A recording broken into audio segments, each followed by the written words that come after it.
Bienvenidos hermanos a esta homilía de San Óscar Arnulfo Romero en el primer domingo de Adviento, la Iglesia de la Esperanza. Escuchemos con atención y reflexionemos sobre el mensaje que nos trae San Óscar Romero en el primer domingo de Adviento. Escuchemos con atención. Las lecturas de este día son Isaías 2 del 1 al 5, Romanos 13 del 11 al 14 y Mateo 24 del 37 al 44. Nos invita hoy el apóstol en la segunda lectura que nos demos cuenta del momento que vivimos. Qué hermosa exhortación para decirles, hermanos, que el momento litúrgico, el paso de este domingo de la iglesia, marca su año nuevo. Primer domingo de Adviento. El sacerdote viste ornamentos morados, señales de un llamamiento a penitencia para prepararnos a la venida del Señor. Color morado que también en el oriente significa opulencia, riqueza de la gracia de Dios que se ofrece en esta hora a aquellos que esperan, como cuando uno tiene hambre, la venida del Señor. Es un domingo de esperanza, es una temporada pues que comienza hoy con la preparación de Navidad. Se llama año litúrgico.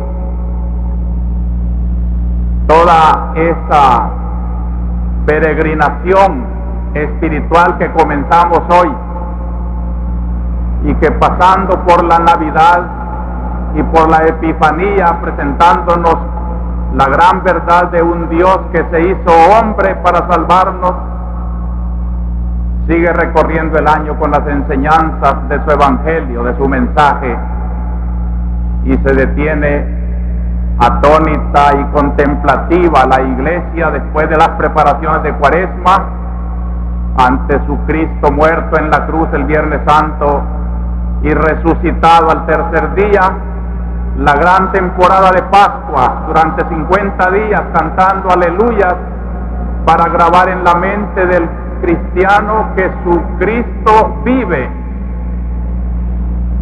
Y en Pentecostés, 50 días después de la resurrección, el Espíritu Santo que Cristo ha prometido, que Él compró con su sangre divina, se desparrama sobre esta iglesia que desde entonces comienza su peregrinación.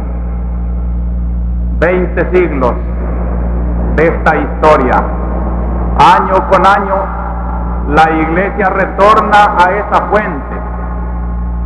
Y al presentar cada año este despliegue de los misterios redentores de Cristo durante el año litúrgico, no es simplemente un recuerdo. Yo quisiera, hermanos, que quedara bien clara esta idea. La celebración litúrgica no es una memoria que se hace, como cuando celebramos el 15 de septiembre, ese mismo día en 1821, que ya quedó atrás, sino que la liturgia es presencia, dice el Concilio Vaticano II. Yo copié para ustedes esta frase: en el ciclo del año litúrgico, la iglesia desarrolla todo el misterio de Cristo, conmemorando así los misterios de la redención, abre las riquezas del poder santificador y de los méritos de su Señor, de tal manera que se hacen presentes en todo tiempo para que puedan los fieles ponerse en contacto con ellos y llenarse de la gracia de la salvación. Así como los israelitas cuando conmemoraban al celebrar la Pascua su salida de Egipto, aunque habían pasado los años y los siglos, los padres y abuelos en la reunión de familia decían: esta noche estamos saliendo de Egipto. Es un presente Es la liturgia, ese es el sentido litúrgico de la iglesia. Hacer presente hoy, en este 26 de noviembre, 27 de noviembre de 1977, la expectativa del Viejo Testamento. El Cristo que llega a cumplir esas promesas. Nosotros estamos ahora presentes a ese misterio para que toda persona cristiana de buena voluntad entre este domingo en contacto personal con ese Cristo que vino hace 20 siglos, pero que sigue viniendo por el misterio de la liturgia de la iglesia. Esta es la misa de cada domingo y las festividades litúrgicas del año. La fiesta del 6 de agosto en nuestra catedral son presencias del misterio de Cristo. Qué hermoso sería que viniéramos así a nuestra iglesia, y entonces sí tiene sentido este noticiero que yo comienzo en mis homilías, no simplemente por satisfacer curiosidades, sino para decirles que esta hora de este domingo, la celebración litúrgica, Cristo presente en nuestra catedral o en las ermitas donde están reflexionando con nosotros, ilumina estas realidades salvadoreñas y las realidades familiares y las realidades íntimas de cada uno de nosotros. No podemos segregar la palabra de Dios de la realidad histórica en que se pronuncia, porque no sería ya palabra de Dios, sería historia, sería libro piadoso, una Biblia que es libro de nuestras bibliotecas, pero se hace palabra de Dios porque anima, ilumina, contrasta, repudia, alaba lo que se está haciendo hoy en esta sociedad.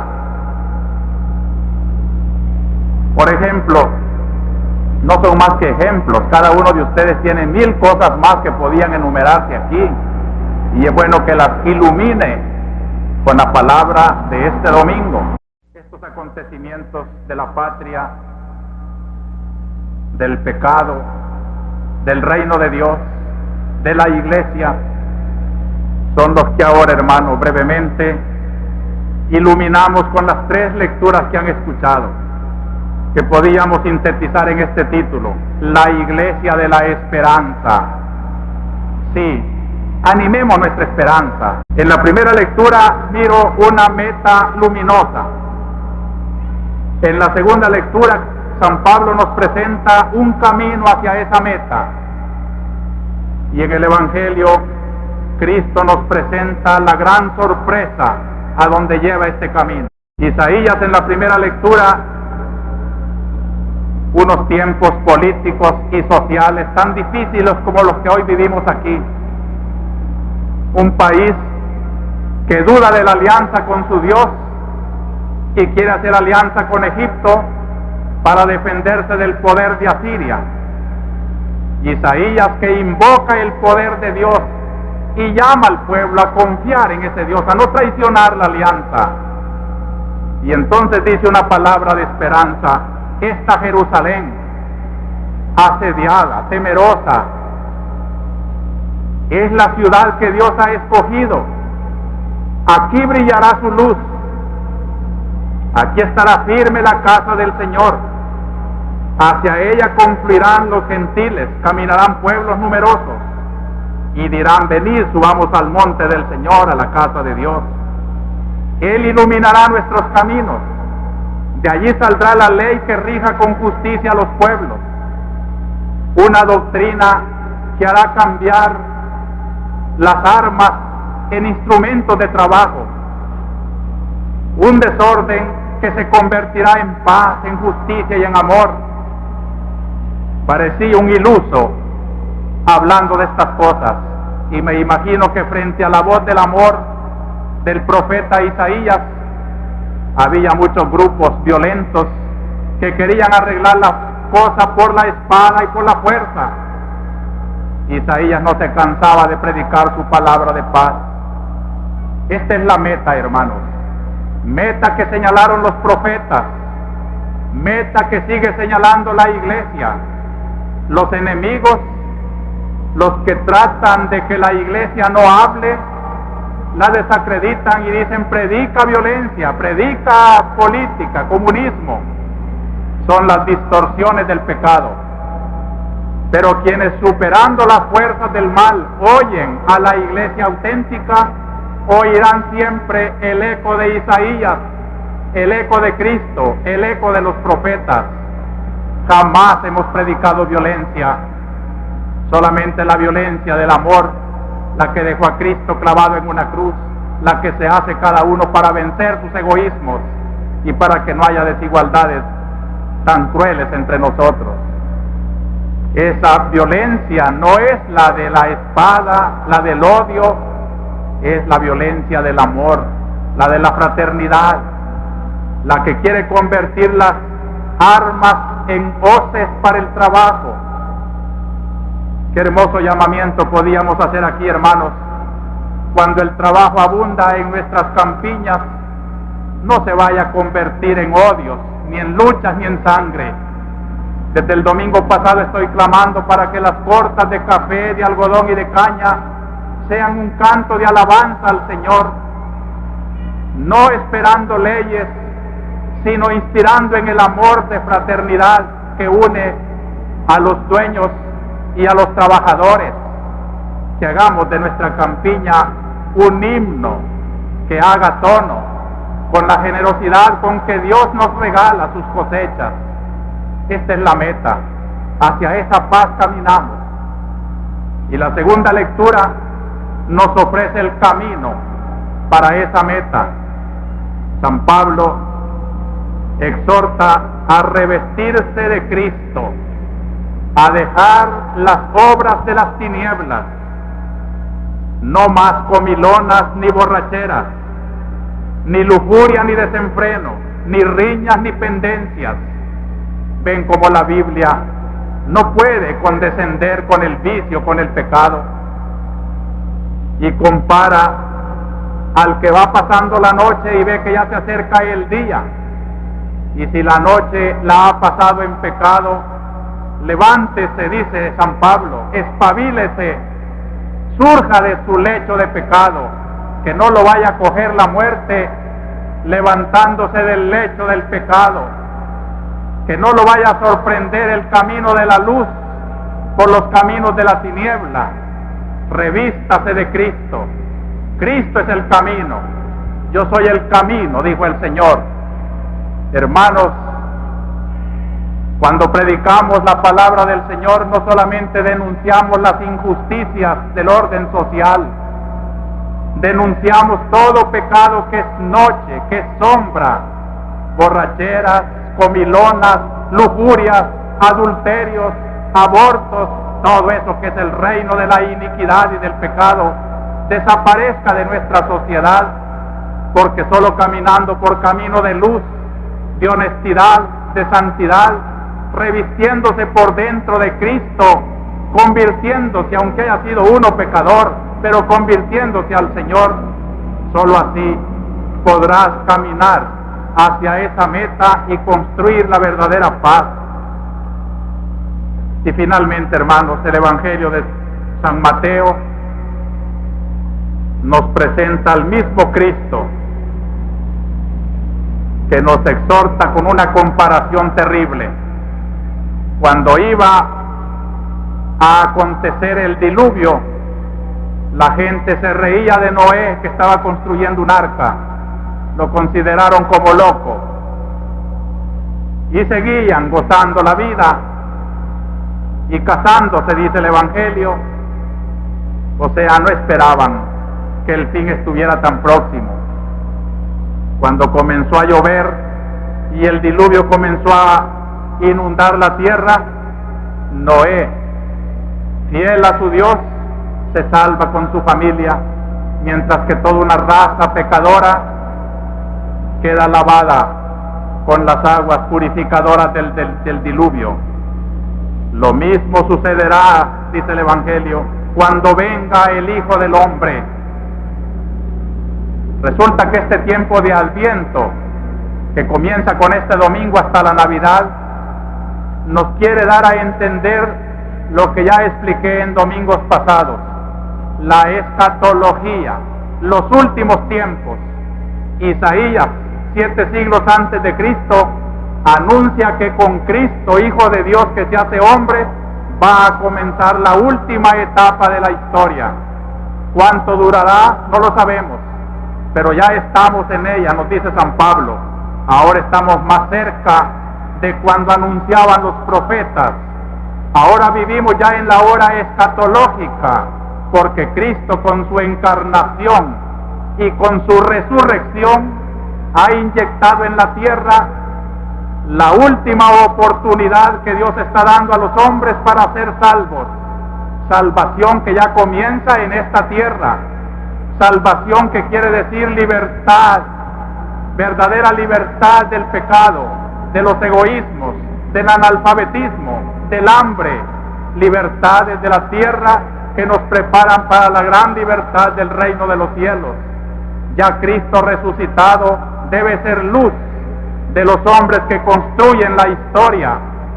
Cristo tiene que ser la inspiración de todas las leyes que se dan a los hombres, no el capricho de unos poderosos, sino la voluntad de Cristo, que pedirá tal vez conversión a los poderosos.